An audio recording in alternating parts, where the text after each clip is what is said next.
नमस्कार दोस्तों and welcome back to my channel, जहां आपको मिलता है सिर्फ और सिर्फ एंटरटेनमेंट। और आज मैं लाया हूँ हल्क वर्सेस थॉर का फाइनल एपिसोड।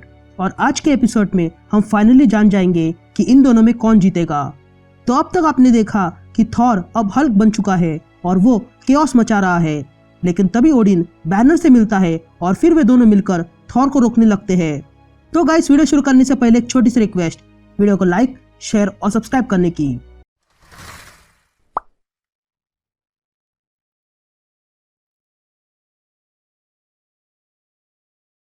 तो कहानी की शुरुआत में हम वॉचर को देखते हैं जो वीवर से कहता है कि एक सवाल है, एक ऐसा सवाल जो सदियों से पूछा जा रहा है कि यह ब्रह्मांड इस दिन को कैसे सह पाएगा। मैं हूँ उवाटू और मैंने कसम खाई है कि मैं सब कुछ देखूंगा। और आज पेश है आप सबके सामने उस सवाल का जवाब जो सदियों से पूछा जा रहा है। तभी हम स्टारशिप हल्क को देखते हैं जिसके पास अब थॉर की पावर्स आ चुकी है और वो थॉर से लड़ रहा था जो हल्क बन चुका है। तभी वॉचर कहता है कि इस युद्ध में कौन जीतेगा, Thor God of thunder, the all father, या फिर हल्क द स्ट्रॉन्गेस्ट वन, या फिर मैं कहूँ वर्ल्ड ब्रेकर हल्क। और आज इस सवाल का जवाब मिल जाएगा। तभी हम ओडिन को देखते हैं जो इंजन रूम में बैनर से कहता है कि बैनर हमें एस्गार्ड जाना चाहिए, जिस पर बैनर कहता है कि तुम ऐसा बोल रहे हो जैसे कि मैं अब उड़कर एस्गार्ड पे चला जाऊंगा। वहां जा सकता था लेकिन तुम्हारे बेटे ने वो रेनबो ब्रिज तोड़ दिया है और अब मैं थोड़ा बिजी हूँ। लेकिन तभी हम देखते हैं कि थॉर हल्क को एक पंच मारता है। तभी ओडिन बैनर से कहता है कि मैंने तुम्हें म्योनिर दिया है, इसका मतलब ये नहीं कि तुम सिर्फ थंडर स्ट्राइक करो, तुम मानो या ना मानो, लेकिन थॉर बिना हैमर के भी काफी ताकतवर है। तभी हम देखते हैं कि स्टारशिप हल्क हैमर को जोर से घुमाने लगता है और अगले ही पल उस हैमर से थॉर पर अटैक करता है और थॉर को दूर फेंक देता है। और तब बैनर कहता है कि भले ही एस्गार्ड चला गया हो लेकिन उसके लोग नहीं। ये कहते ही वहां पर एस्गार्ड के सारे वॉरियर्स आ जाते हैं। तभी बेटा रेबिल सारे वॉरियर्स से कहता है कि रुक जाओ, और तब वहां पर एक बड़ा सा ब्लास्ट हो जाता है। तभी लेडी सिफ टोनी की ओर हाथ बढ़ाती है और कहती है कि खड़े हो जाओ स्टार्क, हो सकता है ये तुम्हारा आखिरी समय हो। जिस पर टोनी कहता है कि मेरी पूरी लाइफ में थॉर ने बहुत कम ही मुझे हराया है। तभी बेटा रेबिल कहता है कि ये सच नहीं है, हल्क कभी थॉर से लड़ा नहीं है, कम से कम असली थॉर से तो नहीं। अतीत में वे लोग एक दूसरे से लड़े हैं और हल्क ने एवेंजर का सामना किया है, पर अब हल्क उसका सामना कर रहा है जो बिल्कुल हल्क की कॉपी है। पर यह मत भूलना कि कोई कारण था कि थॉर को अर्थ पे भेजा गया था ताकि वो इंसानियत सीख सके और अपनी पावर्स को समझ सके। तभी थॉर हल्क को उठाकर फेंक देता है और जमीन पर पटकता है और हल्क के मुंह पर पंचेस मारने लगता है।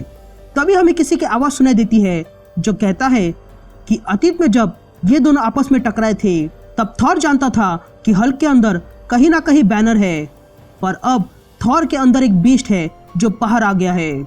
ये कहते ही थॉर फिर से हल्क पर पंच मारता है, लेकिन इस बार हल्क थॉर का हाथ पकड़ लेता है। तभी वो आवाज कहती है कि आखिरकार हल्क समझ जाएगा कि गॉड से लड़ना क्या होता है। तभी थॉर हल्क का हाथ पकड़ लेता है और उसके शरीर से अलग कर देता है, जिसके कारण बैनर को भी बहुत तकलीफ होने लगती है। लेकिन तभी हल्क म्योनिर से थॉर पर अटैक करता है और उसे दूर फेंक देता है और हल्क वही घायल होकर गिर जाता है।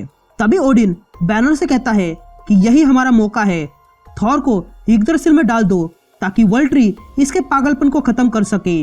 तभी थॉर फिर से उठने लगता है, लेकिन तभी हल्क फिर से म्योनिर से थॉर पर अटैक करता है और थॉर को यग्द्रासिल में फेंक देता है। और यग्द्रासिल पर गिरते ही थॉर को वो पेड़ जकड़ने लगता है।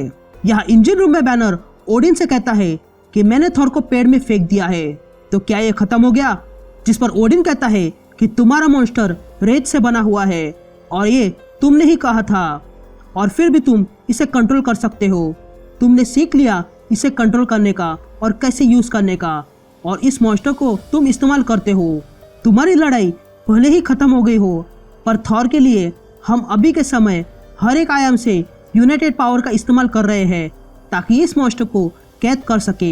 सारे एल्डर्स की आवाज उसे सुनाई दे रही होगी ताकि वो फिर से गॉड बन सके। तभी थॉर उस पेड़ से बाहर निकलने की कोशिश करता है। तभी थॉर जोर से चिल्लाता है और फिर वो पेड़ तोड़ने लगता है और पेड़ को तोड़कर आजाद हो जाता है। और फिर से थॉर जोर से चिल्लाता है ये देखकर लेडी सिफ कहती है कि नहीं थॉर प्लीज। तभी थॉर यग्द्रसिल ट्री को पकड़ लेता है और उस पेड़ को जड़ से उखाड़ लेता है और ये अब तक का सबसे खतरनाक मूवमेंट था। तभी बैनर ओडिन से कहता है कि अगर इसे रोका नहीं गया तो ये सब कुछ खत्म कर देगा, जिस पर ओडिन कहता है कि हम क्या कर सकते हैं इस पागलपन को रोकने के लिए, जिस पर बैनर कहता है कि अब ताकत नहीं दिमाग चलाना होगा इसे रोकने के लिए। यहाँ थॉर यग्द्रसिल ट्री को अपने हाथों से उठा लेता है, लेकिन तभी ओडिन थॉर से कहता है कि मेरे बेटे ये मैं हूँ तुम्हारा पिता। तभी ओडिन आगे कहता है कि मुझे माफ कर दो मेरे बेटे वो हर एक तकलीफ के लिए जो मैंने तुम्हें दी है। मैं जानता हूँ कि मैं तुमसे कभी अच्छी बात नहीं कर पाया और मैंने बहुत सी गलतियां की है, पर भले ही हम में मनमुटाव हो लेकिन फिर भी तुम मेरे बेटे हो और मैं तुमसे प्यार करता हूँ। तभी थॉर फिर से जोर से चिल्लाता है। तभी ओडिन आगे कहता है कि अगर तुम मुझे वो करने दोगे जो ऑल फादर्स अपने बच्चों के साथ करते हैं, और वो है कि इन लोगों को अपने पापों से मुक्त करना। ये कहते ही हल्क थॉर के सर पर म्योनी रख देता है। ये कहते ही वहां पर बहुत बड़ा उजाला हो जाता है और उस उजाले के कारण सब कुछ टूटने लगता है। वो एनर्जी इतनी ज्यादा थी कि सारे वॉरियर्स पीछे गिर जाते हैं और वहां पर म्योनिर गिर जाता है। और तब हम देखते हैं कि हल्क अब फिर से माइटी हल्क से हल्क बन गया था और थॉर भी हल्क से नॉर्मल हो चुका था। तभी टोनी कहता है कि ये ब्लास्ट ने मुझे दूर फेंक दिया और यहाँ हुआ क्या, जिस पर ओडिन कहता है कि स्टार्क म्योनिर के अंदर की मैजिक ने थॉर के अंदर के गैमा एनर्जी को निकाल दिया है और दुनिया को आजाद किया, पर ये एनर्जी बहुत थी।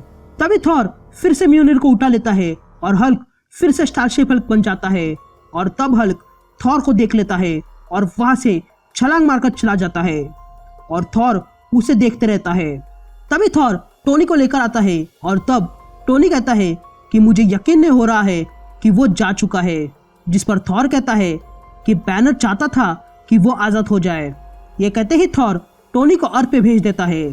तभी थॉर लेडी सिफ से पूछता है कि कहाँ है वो, जिस पर लेडी सिफ कहती है कि यहाँ से कहीं दूर। वो कहाँ जा रहा है ये मैं नहीं जानती हूँ, लेकिन थॉर तुमने उसे जाने क्यों दिया, जिस पर थॉर सिफ से कहता है कि एल पासो में जो हुआ उसके लिए बैनर को दोषी नहीं मान सकते हैं, पर वो जानता है कि पूरी दुनिया उसे ही कसूरवार मानेगी। तभी हमें स्टारशिप हल्क दिखाई देता है और तब थॉर कहता है कि मैंने जो कुछ देखा उसके बाद मैं उसकी इच्छा की इज्जत करता हूँ और किसी दिन वो भी शांति पाएगा और यही मैं चाहता हूँ। तभी हमें थॉर का आर्मर दिखाई देता है जिसकी आंखें अचानक से ग्लो होने लगती है और यहीं पर यह सीरीज खत्म हो जाती है। लेकिन कहानी खत्म नहीं हुई है, अब थॉर के एडवेंचर्स बाकी है और अब थॉर का सामना होगा वेनम से। तो वही हल्क की अपनी सोलो सीरीज जारी है जिसमें हल्क प्लैनेट की स्टोरी लाइन शुरू होगी जो रायन ऑटली और डॉनी गेट्स ने लिखी है, जिसके लिए मैं काफ़ी वेट कर रहा हूँ। तो अगर वीडियो पसंद आए तो लाइक कर देना और चैनल पे नए हो तो सब्सक्राइब कर देना। तो अब मैं मिलता हूँ आपसे एक नई स्टोरी में, तब तक के लिए बाय।